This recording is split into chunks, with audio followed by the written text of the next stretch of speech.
You are watching the press preview, a first look at what's on the front pages as they arrive. It's time to see what's making the headlines with the CEO of Total Politics Group, Mark Wallace, and the new Statesman's Associate Political Editor, Rachel Cunliffe. They'll be with us from now until just before midnight. So let's see what's on some of those front pages for you now. Well, the Daily Mail leads with a story on two nursing staff who faced court for allegedly ill-treating patients in a stroke hospital unit. In the Daily Express, they report on a poll which found the majority of Brits now support pulling out of the European Convention on Human Rights to allow more illegal migrants to be deported.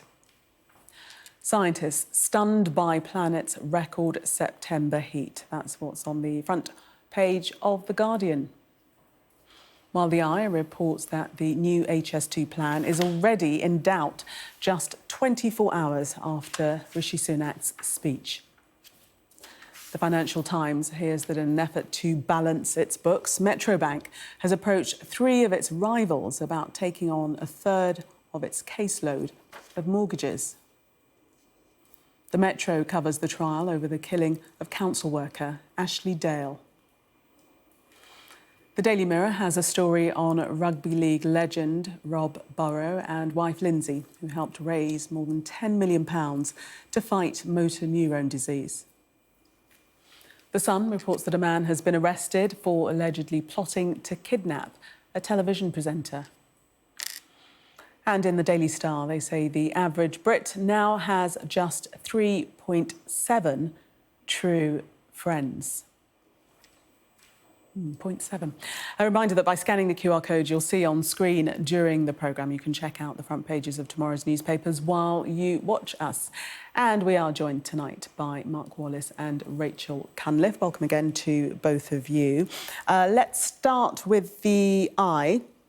And this story, rather worryingly, saying that the new HS2 plan, although it isn't HS2 anymore in name at least, is already in doubt. This is less than 24 hours of the announcement from the Prime Minister Rishi Sunak, Mark.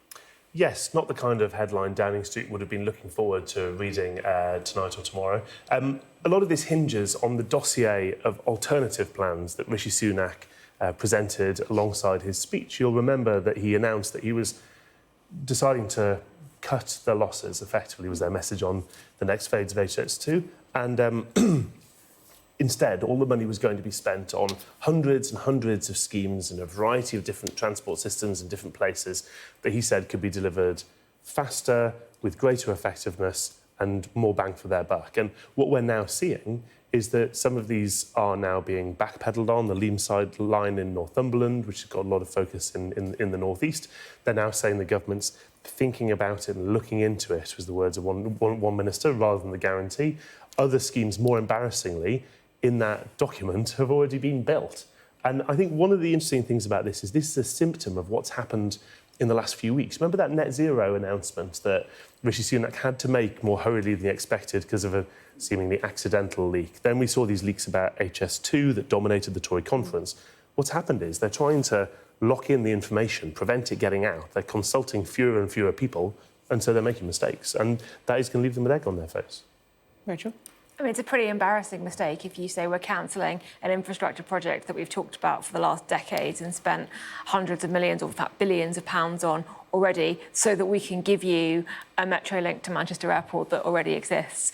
That is quite embarrassing. Also, one of the big announcements, part of that speech, was that it would be going, HS2 would be going from Euston in London rather than Old Oak Common, which is in Zone 3 on the west of London. And now it turns out that may not happen unless there is private funding that's coughed up. There's also a lot of anger, I think, at the way that the station projects are being scaled back that will make it very difficult for a future government, a Labour government or indeed a Conservative government, to say in the future, actually, we do want to push ahead with this project because they are selling off the land that they bought at really quite high prices years and years ago.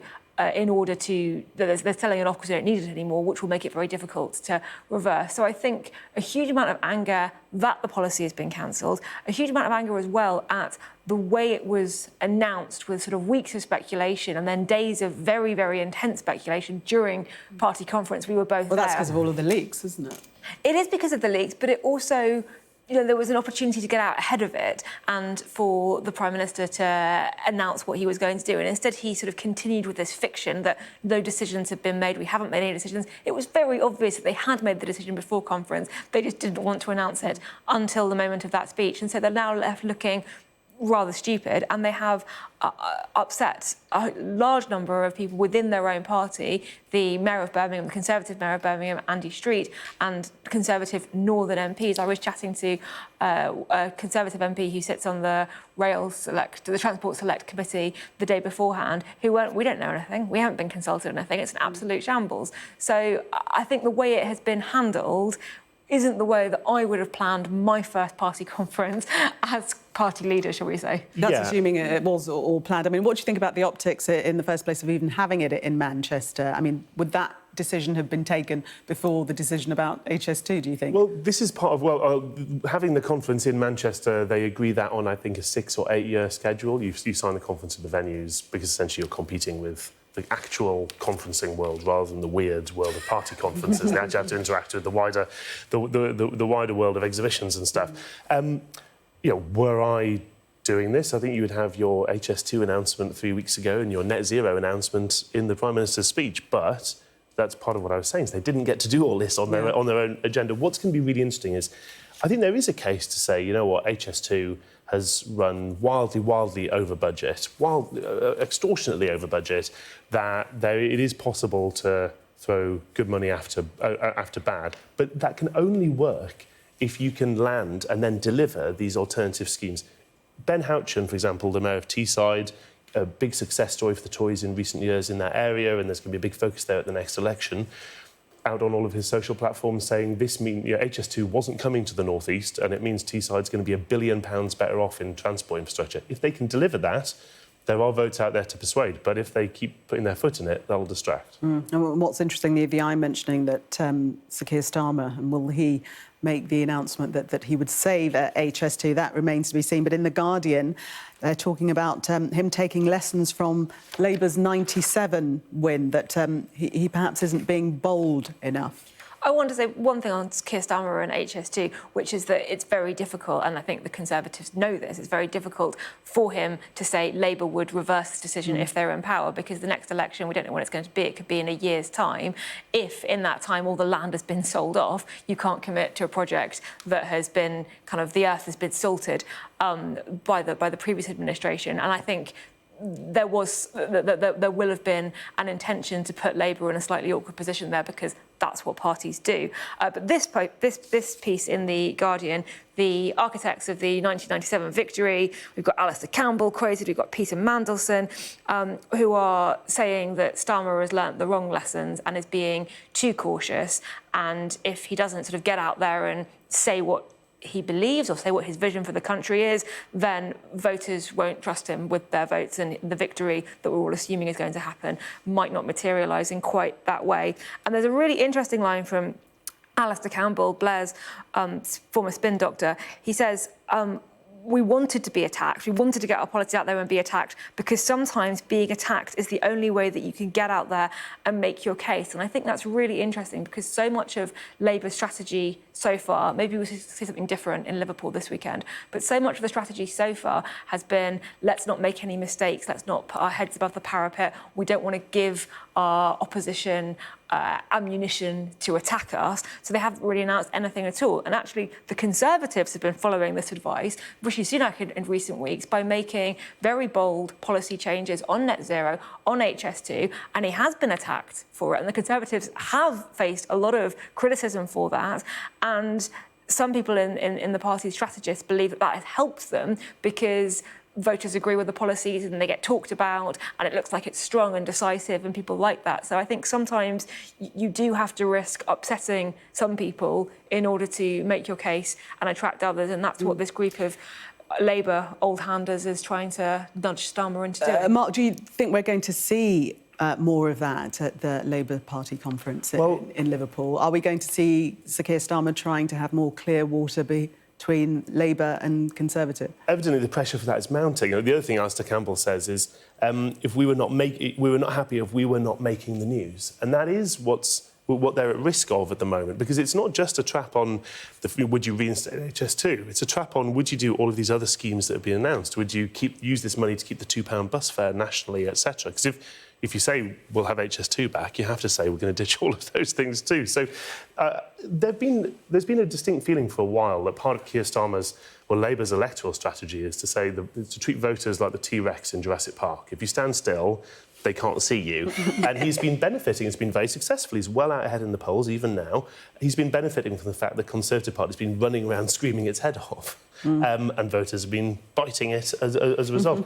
If the Conservatives can get some discipline, they believe, and they can start setting the agenda, they can start saying, well, they can make Keir Starmer force him to respond to things. HS2 is partly about Rachel Reeves' fiscal policy, the fact they don't want to make unfunded spending commitments until they look under the hood and see the mess, etc. Well, that gives the Tories some freedom to say, we're going to do X, Y and Z, and dare Labour to say, we're not going to do that, we're not going to be drawn. And that takes discipline. Rachel, let's move on to the war in Ukraine and the Metro, detailing this story of this attack in northeastern Ukraine, possibly one of the most deadliest attacks since the war began. More than 51 people, I think the figure is now, have died in that attack. 51 people and mostly civilians. And I think that is the key thing that we should remember when we're talking about this story. I think there is a certain amount of Ukraine fatigue, or there has been over the last year and a half, and these stories come up and we go, oh yeah, that's still going on, and then something like this happens and you remember that the war is very much ongoing, and that the cost of Ukraine's incredibly courageous stand against Russian aggression and continued stand has a very real cost in human lives. And I think this kind of story needs to be something that we remember and take into account when discussing continued aid to Ukraine, which is what the Prime Minister was doing at a meeting with Zelensky today. We should remember what it is that we're fighting for. Yes, President Zelensky reiterating that need for continued support from the rest of Europe. Absolutely. I hosted an event at the Conservative Party conference on Monday, actually, with, among others, the Ukrainian ambassador, and we had a Ukrainian MP join us with a video message from Odessa. We were talking about how the West and Western business actually can help to rebuild and already start to plan the rebuilding of Ukrainian infrastructure. But the footage from the Ukrainian MP from Odessa of the sheer level and scale of destruction, the tens of thousands of roads alone, for example, which have been destroyed. Tens of thousands of miles of roads in Ukraine that have been destroyed. The hundreds of thousands of acres that have been sown with landmines that are now lost to productive industry.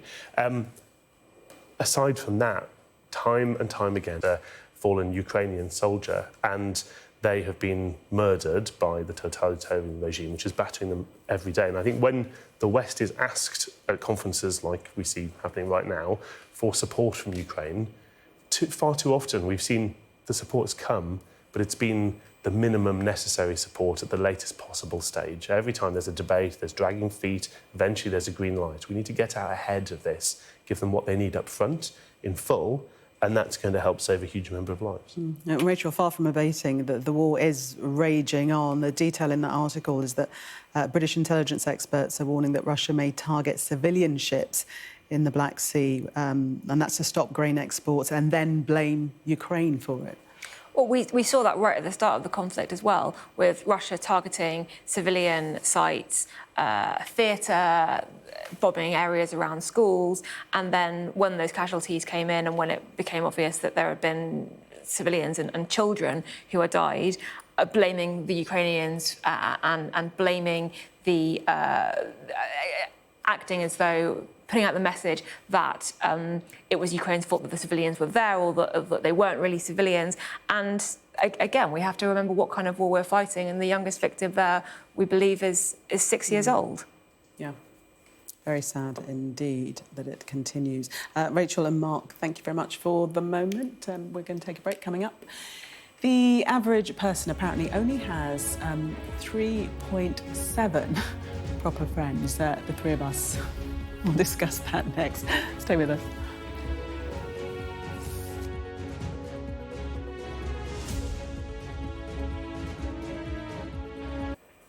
Welcome back. You are watching the press preview.